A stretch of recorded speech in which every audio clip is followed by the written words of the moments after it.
Questions for reflection. As the account continues in the book of Genesis, the names can get somewhat confusing. After Jacob struggles with the angel and overcomes by perseverance, the Lord changes his name to Israel. But the name Jacob is also used. In the section appointed for today's reading, Jacob, Israel, receives the promise of the Lord that his son Joseph, whom Joseph's two brothers had sold into slavery, will close his eyes. In other words, before Jacob, Israel, dies, he will be reunited with his son. The Lord also assures Jacob, Israel, in a powerful encounter that he will bring him back and give him the land promised to Abraham and Isaac. The Lord tells Jacob, Israel, to go down to Egypt with his whole family and not to be afraid. He tells him that the son, Joseph, whom Jacob thought was dead, will be returned to him and close his eyes at death. Jacob obeys. Notice the first thing he does is offer a sacrifice to the Lord. That signifies prayer.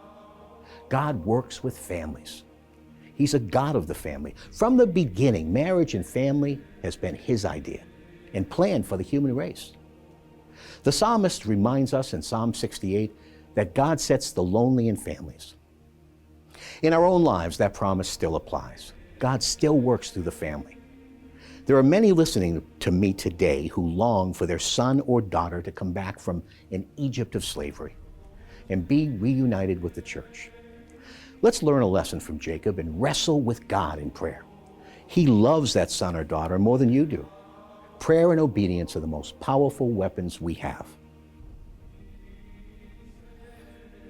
The psalmist David continues the reminder, leading us in our psalm for today's Holy Mass taken from Psalm 37, and I quote, "Put your trust in Yahweh and do right. Make your home in the land and live secure. Make Yahweh your joy and he will give you your heart's desires. The lives of the just are in Yahweh's care. Their birthright will endure forever. They will not be put to shame when bad times come. In time of famine, they will have plenty. Turn your back on evil and do good. You will have a home forever. For Yahweh loves justice and will not forsake his faithful." End quote. Do we believe this? Have we made this promise our own? Now is the time to choose to do so.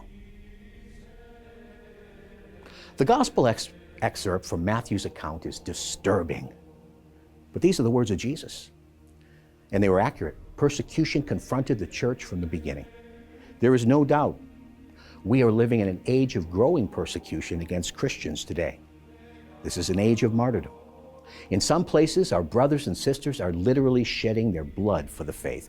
In others, there's a growing white martyrdom where those who bear the name Christian are suffering a soft persecution, a growing discrimination, which seeks to squeeze them out of the public square and compel them to bend the knee to a new Caesar. At the end of this discourse from Jesus in Luke's gospel, we read these words, "They will seize and persecute you. They will hand you over to the synagogues and to prisons, and they will have you led before kings and governors because of my name. It will lead to your giving testimony. Remember, you are not to prepare your defense beforehand, for I myself shall give you a wisdom in speaking that all your adversaries will be powerless to resist or refute. You will even be handed over by parents, brothers, relatives, and friends, and they'll put some of you to death. You will be hated by all because of my name, but not a hair on your head will be destroyed. By your perseverance, you will secure your lives." And that's Luke 21. There is no gospel without the cross. Persecution is a promise of the Bible. Are we ready? Now is the time to get ready.